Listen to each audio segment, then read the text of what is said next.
And welcome back to Morning Prime. I hope you're having a wonderful start of a Friday.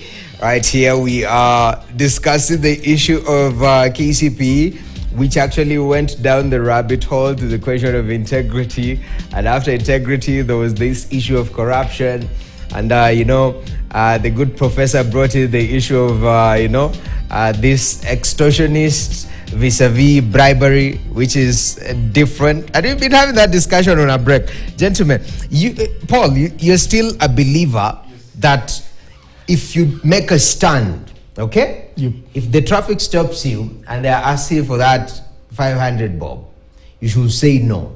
Even if it means going through the court system the whole day, no matter what is happening. Yes. And Dr. Gola, you are for the idea that there are different scenarios that sometimes you have to give and take.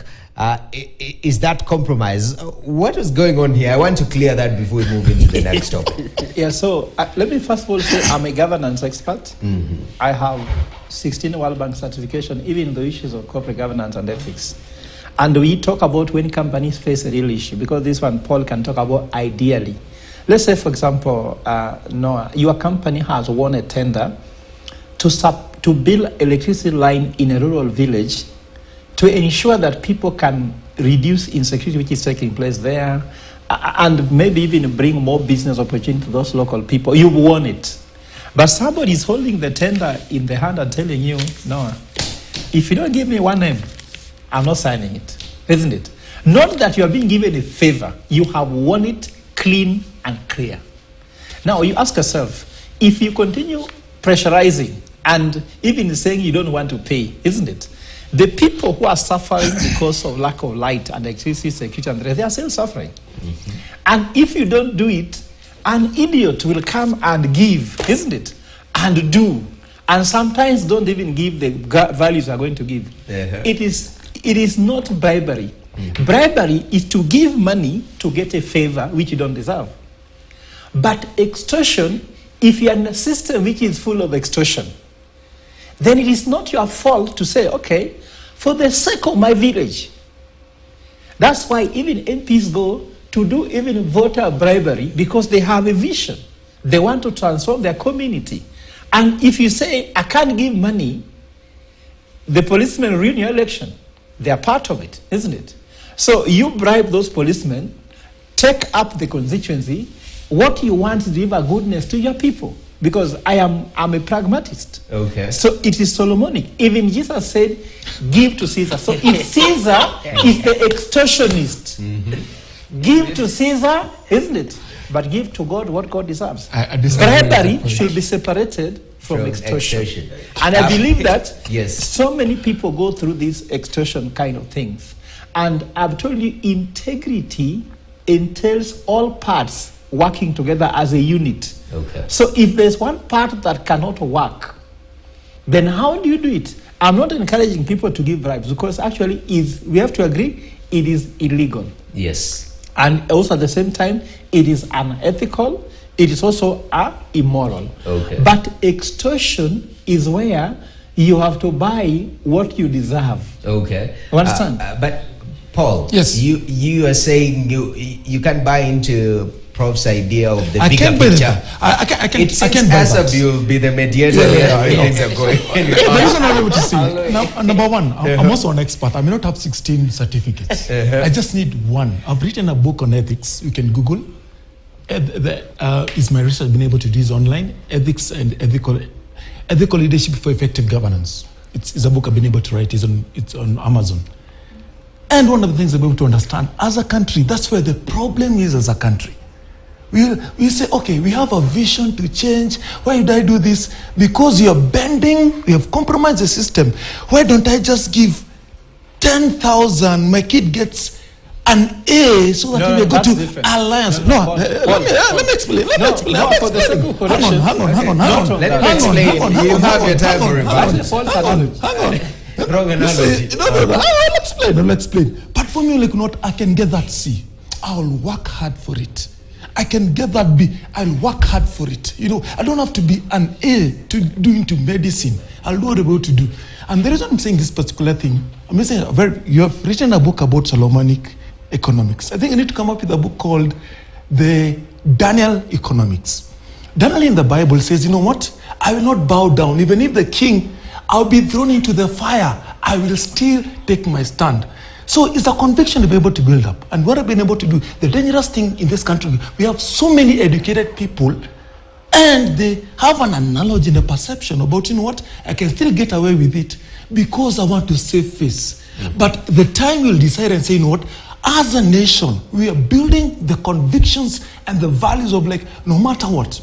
What changed the world about the civil rights movement in the US was a lady called Rosa Parks. He said, you know what, I am not standing. I'm not being told anything to do about this. I will not stand because I am black. I will not do whatever they're telling us to do. Okay. And we'll start a revolution. Okay. So I hope today we'll start a revolution in this country. Say what? They may refuse with those marks, but we shall not bribe, we shall not give anything. And that's the way we can change this country. Okay. That's the condition we to do. The point I think Paul is not getting is that, I mean, there are some things which are not practical.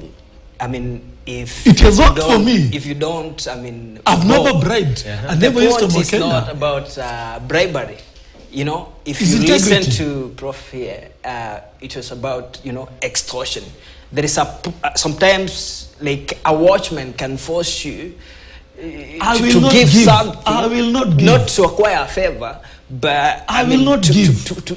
To just, you know, you've paid something. Yes. You've already paid, you know, like in the places where we live. Yes. You've already paid in your rent. Yes. The watchman's money. Yeah. You know, the salary you've paid. Yeah. But sometimes you cannot get some information.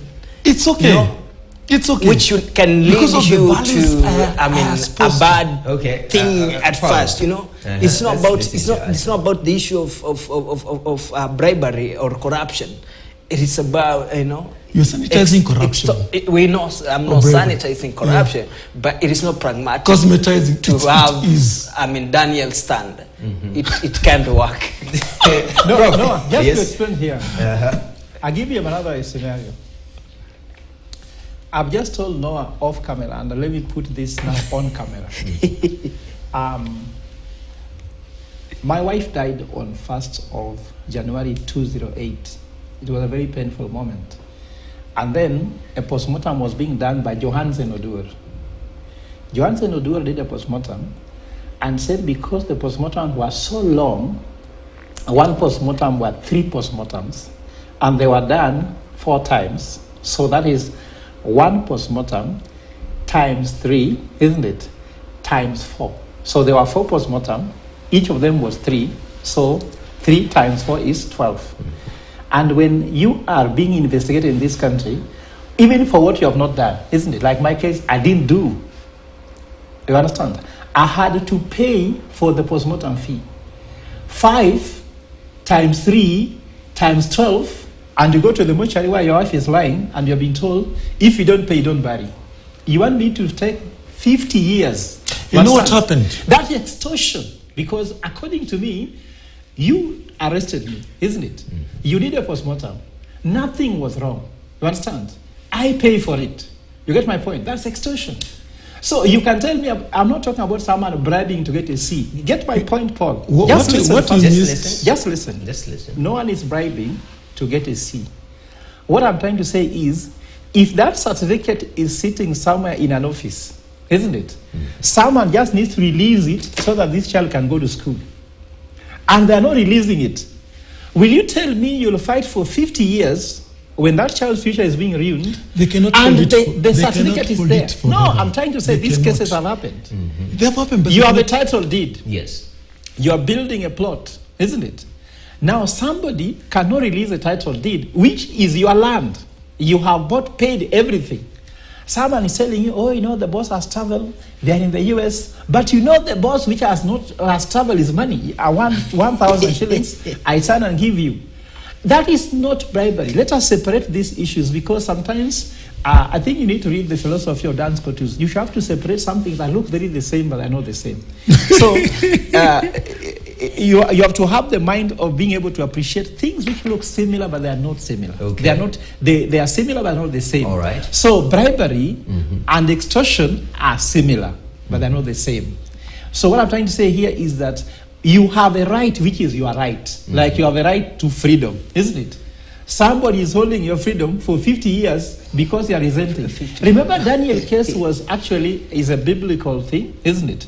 And I think the circumstance of Daniel was very different from the circumstance of KCP they were talking about here. You understand me? For example, and this is true, you are going to court, isn't it? See, parents have gone to court. These judges are corrupt. That's true. But they're good judges. No. You are lucky to get a good one. Like for me, the judge I got for my case, he just questioned and he saw there was nothing and released me. I paid nothing. You understand me? But not all judges like that. I was in court in one court whereby the first time I went there, they told me I was not in court, but I was waiting in the waiting room. Then they declared, say I was absent. We were in court again. I did an application again to start the court process again. I had to pay money, do an application, everything again. I was kept in the waiting room for the whole day, then declared that I was not present. These are things I'm talking about, systematic. I'm telling you, Prof. Or processes. So I'm trying to, Paul, understand me. I don't agree with you about ethics. Me sitting here, you can audit everything I have. You cannot question anything I own that has taken. I'm a son of a catechist. I've been in the seminary for over 8.5 years. Okay. I've listened to all these ethical theories. Yes. And they are up to just explain. I've also taught ethics. There are different ethical theories here. Let's just explain. There's what called deontology. What is right. What is wrong, period. Isn't it? Yeah. But there's also called what is called the utilitarian ethics. Isn't it? Is an ethical consequences. When you do all this, for example, my whole village that lacks electricity, if I am not doing for them what they deserve, just because somebody wants 10,000 shillings, the greatest good for the greatest number. Okay. I'm making bigger people not get a good just because of my belief. That's what called utilitarian. Okay. There's also what is called the procedural ethics. So long as you follow the procedure, ethics of procedure, so long as you follow procedure, the soundness of a decision is made depending on the procedure you follow. The last one is virtue. What becomes of you, Paul, if a children's future is ruined just because you want to follow the philosophy of Daniel? What becomes of you, of a whole village that continues rape is going on, theft is going on, but you can't pay 10,000 shillings? What is it that is holding you? So sometimes you do certain things just to make a friend actually overcome a situation. Okay. Can you just hold these ethical theories and then people are suffering because of you? Okay. I'm sure Jesus, who is Son of God, was actually nailed on the cross by the evil people for the world to be saved. Okay. I think let us not interpret this thing just in the way that you want to show. Now, Let's both of you, gentlemen, still okay. first of all, It's still okay, Paul, yes. just a moment. Okay. Yeah. I know this is a very passionate moment. Yeah. And now we've gone into ethical theories. Now I've removed my clipboard. I'm just taking notes here. The 4 ethical theories. It seems there is, from Prof's perspective, you're very ideal. And the element of people being able to pay the price. Yeah. For example, if somebody is holding on my certificate, I need to get this certificate to get a job somewhere. They're holding on that. Am I willing to pay the price of saying I won't pick this certificate? I know the consequence of that will be that that opportunity might get out of hand, and I'm perfectly fine with that. Now, is that a point that it's become difficult to reach as individuals? And what I think in this country, we have been able to feel that, and that's why we're in this particular hole as a country. If all of us say do not give bribes, what will happen? We will not give those certificates. I have been in exams, lecturers failed me. I went back to the exam. I didn't give money. I went back. I did again because I was intelligent. I did again because I worked for it. I did again. And guess what? When I walk that door, I am double sure I did. I'm very confident. When you call me here, I may not be a professor, but guess what? I teach at the university. I had more value than a professor who has not gone through the right system to give to the students. You know, the net product of that student will be much better than somebody who has cut through the system than able to do so. So that's the aspect we really need to do as a country. Don't be ready. And I'm not talking about this professor. I'm just giving an example. What we need to do as a country is like, you know what? No matter, even if something is wrong, decide and say, you know what? We won't go that way. If we won't give a bribe. I remember there's a time Kenya Power people are coming. Oh, they've cut the bills and everything. Don't know what? I can stay for 3 weeks without power. They came and cut everything. I will not give money. You know what they call me? This is a pastor. And guess what? From that day, they never came back again. They could cut for everyone else, believe even your pastor. Why? Because there's something that I embodied, but you need to do so. And once you do that, whether you're a lecturer, because there's also a lecture at Jomo Kenyatta University, a lecture at Cooperative University, I tell students, if you didn't do what you deserve, I will give you that particular grade. Whether it's money or whatever, you need to give you what you deserve. And that's the culture and how we can change this country. It's not by saying, you know what,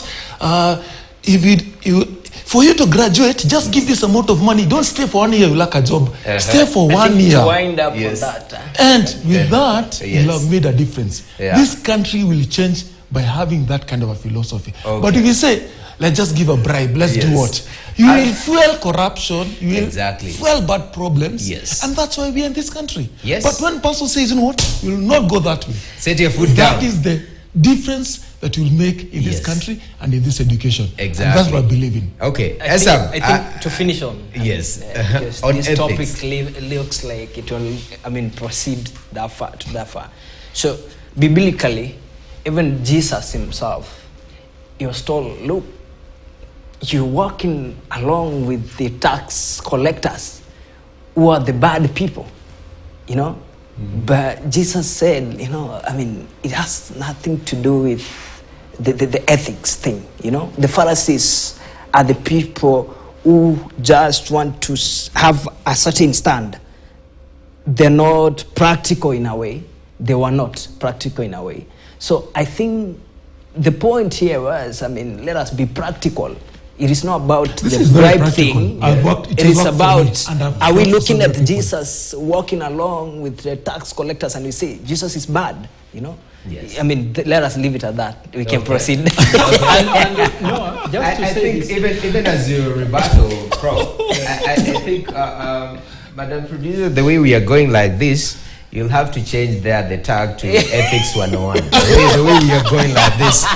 Because we started with KCP, but now we're in ethics. Basically, Noah, I think that Paul just have to understand that not that I am accepting this, but before we change that nation, this nation has to function. If you do that, if you follow that philosophy, even the people in your place of work will go hungry. That's what I'm saying. That's where we are today. Now, because Paul, of that. for you, what you need to tell us is how you are going to change this nation to go your way, because they must function somehow. That's what I'm saying. Three things. Just wait, Three ways. Give him time to. So what I'm trying to say here is that it is my desire. That's why Linda Jamii has been going to court to challenge things which are illegal and unethical. For example, we know that the cabinet as constituted is illegal, isn't it? Yes. But you know what? You are in Kenya. What have you done about it? You can shout on television, isn't it? For us, we have gone to court to say it does not meet the one gender rule. It does not meet the youth, does not mean people with disability. We have gone to court. We have said Musalia Mudavadi's position is illegal. We have gone to court for it, isn't it? But you can shout there, and for us, the court system is as corrupt as it gets. Look what we did on the Finance Act, which you're supposed to discuss. I am the one who slayed the house levy when I said that it is discriminatory, isn't it? Okay. Look at the nation. And are we there with Justice Muraguri? And I told them that it's not anchored on law. What have they done? They have gone to the parliament now to put up a legal anchor for the house levy and pass it through parliament. Are you expecting parliamentarians to do anything? No.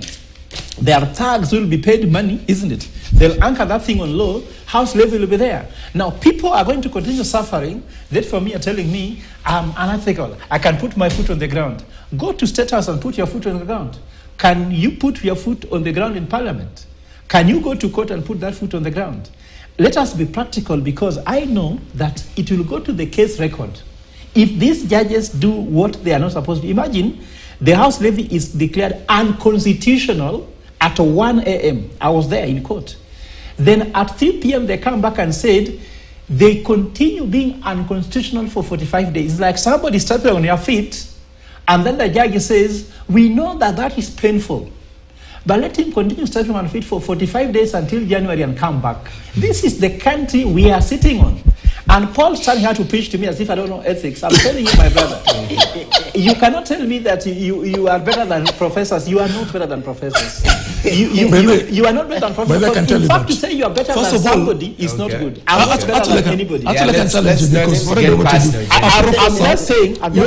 You're only good in one area, one small area. So for you're me, not a professor in everything. For me, so I'm an expert in my area, and I can challenge you. Which I respect. I've not said you. I can challenge you. It's okay, Paul. I've just said, Paul, I'm not saying I'm just saying, don't say you are better than somebody. I'm not saying you're because even that one is not very good. In humility is the key here. That's very true. What I'm trying to say, I'm looking at the practicality of executing whatever you are trying to say in the country. I'm just giving a practical example. A court, for me, if it was you who is not in government, they could have told you, we will listen to mention in March, isn't it? For government, they take 2 hours, come back and reverse everything. You get my point? Yes. What happened between 1 and 3, between the judges, the head of state, and the lawyers who are the respondents? You understand me? Whatever happened between now is a miracle.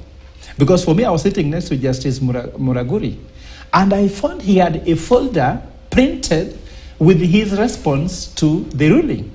Of course, my lawyers told me that there's a possibility that he was anticipating, but the coincidence was too narrow because they were written, typed, printed, and stapled in a folder. And he was having the right response to the ruling. And for us, we came to court not knowing the ruling. He must be very brilliant to anticipate exactly that only the house levy was going to be said among all other petitions. Okiya Mtata's, he didn't have any response for it. But house levy, he had it to the tooth. This is the system we are having. And if you think that you are going to live in utopia, even Jesus said that he's not the king of this world because he's only the king up there, isn't it? Because this world, it is what it is. We are here as a journey. We do what we can do, and we have to ensure that we do it responsibly. We cannot just hold on to a system, or let's say a value which is not valuable. Even Karl Marx says that Christians, we are too heavenly minded that we are of zero earthly importance. So you must be relevant on earth, even as heaven. Even our Father says, may your kingdom come, which means it's not here. And what happens in heaven should happen on earth, but it's not yet happening. So this is the earth where we live. Let's be realistic. I'm sorry. Paul, yes. And I want you to touch on the issue of, because Prof has given some practical examples in regards to how, in one way or another, you sort of have to find a compromise in a way. Even the issue about the national dialogue, the NADCO, that is going, is about trading. Look at what you're bringing to the table, what I'm bringing. Let's find a middle ground. And that is something that happens a lot in life. So from your perspective, in regards to making a stand and saying, if it is wrong, I'm not moving. Give me an example on a national scale, other than from a personal scale, which you've said is very important, but any examples from a national scale where we've seen people standing their ground and that bringing change? Okay, great. I've read a book by Lee Kuan Yew, from third world to first world. Lee Kuan Yew was the Prime Minister of Singapore. And he made a stand and said, you know what, we will not bribe. I can't even remember the book, but it's a huge book. I have that book. It's almost like 800 pages. And how to change Singapore? He decided, you know what, they will even wear white robes to indicate they will not bribe, they will not do something that is contrary to the system to make Singapore great. And right now, Singapore is the most expensive country in the world. We pride ourselves as people who gave Singapore the strategy and they implemented it almost 30 years ago, you know. So using that as an example, that's a very, very typical example. Those are guys who stood out. They say we're not corrupt, they'll stand with the country, I'll make a difference. It was painful, it was challenging, you know. If we took that stand as Kenya, today Kenya would be the best country in the world in terms of the GDP, and people will be coming to this country to do that. But because somewhere we took a philosophy, maybe like the one my colleague could be taking, is like, no, let's just compromise things, let's go the way they're going, and that's where we are today. If we took that particular stand, as Singapore did, we could be in a different space able to do. So whatever I'm sharing is not unrealistic. You know, it has happened at a personal scale. It has happened even in countries like Singapore. You can read, it's already really there. Okay. So that's the challenge you have as a country. You know, and what can you do differently? So with all due respect and understanding what to do, so I think we need just to decide, you know what, let's get out of that. Because we've never experienced that kind of an aspect. We don't see it's possible. At least it's very impossible. But it's very possible. It's possible this country to do an exam without stealing. It's possible to be people of integrity and bring it together as a country. And we can be the next Singapore in the next 20, not even 20, even 10 years before. Because that's something we're able to do. So definitely. I believe and I respect your opinions, but I believe it's possible to take this country. Given a chance, we can embed that. And Prof, I invite you and my colleague to make this country great. Awesome. I know. Initially, you had said in closing, then we took another detour, we went another route down, and I'm seeing that risk again. It's almost 7:45, but in closing now, this issue of ethics, because I want us to transition into the issue of housing and the housing levy. In closing, my stand on that, the president, William Samuel Ruto, has a lot of passion in it, and the growing number of in terms of the population comes 50 years. That is a commentary on the housing levy. You. I want to close up the let me say that. But you already made your stand. I know you gave your example about the soldier. You know, I do want that to discuss more on this, because my religious beliefs, you know, it is something else. We will open verses here, and that is what I was trying to enclose. Like, let us wrap it up at there, because it will be a long day. It is a whole day. But the point is, let us be realistic.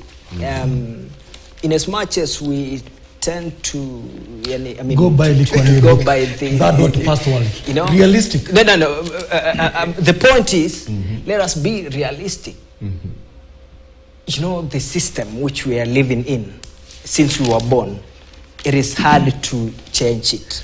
You might wish to live like an apostle or a saint, but to this world which we are living in now, be it in Kenya or anywhere in Africa, that is the practical thing. Let us just be realistic a little bit. But we're not sanitizing bribery.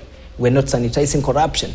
We are still indoctrinating people that, look, let us leave corruption, let us leave bribery, but let us focus on the practical things. Thank you. Gentlemen, let's now chill, okay? Let's take time. We breathe in, you know, the fresh air as we transition into something different.